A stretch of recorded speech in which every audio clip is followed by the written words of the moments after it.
Great Western Hospital. I'd just like to give you an overview of voluntary services at the hospital and what we do and the opportunities we have for volunteers. And I'd like to say thank you to Daniel because he really summed up the message I'd like to get across about volunteers, the diversity of and how they provide to us at the hospital. And as he said, really my presentation becomes more local.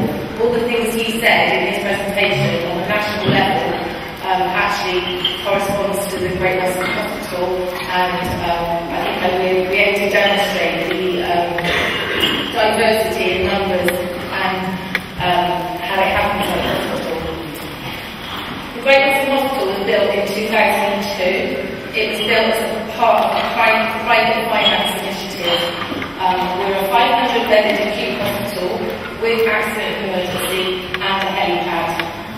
The Brunel Treatment Centre was built in 2005 and it increased the number of theatres we had at that point from 10 to 15. The Brunel Treatment Centre has mainly surgical and outpatient areas where patients come in for treatments that are generally quick turnaround, so they may have 1 or 2 nights stay when they leave us. On contrast, we've got Swindon Intermediate Care Centre, which is 2 wards for patients who need rehabilitation. One is a stroke ward and the other one is orthopedic. Also on the site we have the Victoria Centre, which is adult mental health unit. And if you've ever been to the hospital, the Porter Cabin buildings on the right hand side as you come in are part of our academy. So we're a very big teaching hospital. We have links with University of West England in Bristol and also Oxford Brook. So nursing on degree courses have their placements at our hospital. With effect from the 1st of June, the Great Western Hospital Foundation Trust are now responsible for adult services and maternity services for Wiltshire Community Health. So that really means my remit in terms of volunteers has expanded right across Wiltshire. We have volunteers as far south as Warminster, we cover Trowbridge, Melksham, Chippenham, Sandwich, and we go as far as Devizes. The hospital is now responsible for all the adult services and maternity services, including the maternity services of the Princess Anne Queen in the Eurasian Park. It's massive. In terms of volunteers, we ask our volunteers to commit to a minimum of 3 hours a week for a minimum of 6 months. Unlike some of the speakers we've heard here today, I have never not had a waiting list. And my biggest problem is trying to manage expectations of people ringing to say they want to volunteer and explain that there is a waiting list and the recruitment process itself can be quite long-winded. Volunteers come through exactly the same recruitment process as when you're staff. So they fill in an application form, they're interviewed by me, and then after that I take 2 references. They have to fill in a health form that goes to our occupational health department. Obviously we're dealing with vulnerable adults and children. If volunteers, for example, are on the children's ward, they have to have vaccinations. We have a large diversity of volunteers. For example, some of our European and Asian volunteers don't have chickenpox and measles in their countries, so then they've been vaccinated against it. So we make sure that they're covered when they come to our hospital. We also then carry out the CRB clearance, and before they even start, they then go on half-a-day trust induction training, and also, depending where they're volunteering, they get another half-day training on assisting patients with arthritis. So who are our volunteers? We have 567 volunteers across our community now, and at any one time we can have up to 170 additional volunteers coming through the process at various stages. 382 volunteers actually volunteer at the Great Western Hospital, and that's because we are assisted not only by the volunteers that I personally recruit, but also volunteers from hospital radio.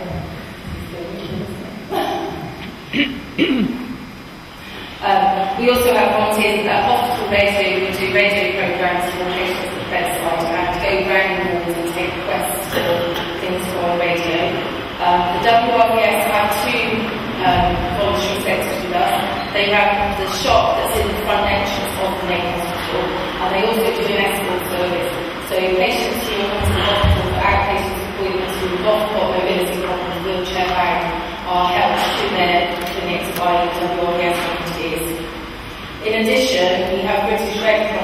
volunteers. Although they don't generally work in the hospital, they are just another assistance to us. They give 6 weeks home and hospital care. So if somebody's being discharged from hospital, they're either on their own, or it's the winter and they want their heating put on, they'll do their first shots and then they'll go home, and then they visit them across the first 6 weeks of them being home to make sure they're okay. As Daniel touched on, that we have a huge diversity of volunteers. They come from all walks of life, all different ethnic origins, and they currently range from 17 to 89 years old. I've been doing the role 3 years, and if I'm honest, I thought that I would spend my time recruiting senior age people. As you can see from this graph, it's actually right across the board. 23% of our volunteers are aged 17 to 25. Generally, they're students, often at Swindon and new colleges on health and social care courses, ones go to nursing or medical professions, and they come to us for experience so that they can put it on their CVs and apply to go to university. 31% are aged between 26 and 60, and in this range we have everything from people who work full-time themselves in different organisations and come and volunteer for us in their spare time. People are looking for a career change, more so as times are as they are, people are being made redundant and often are considering different things to do and come to volunteer to get some experience to see if there's other things they might like to do.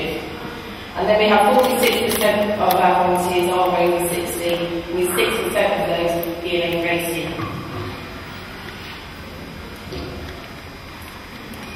When I first started 2 years ago, there was nothing in place to actually quantify the number of hours that are given to us by volunteers.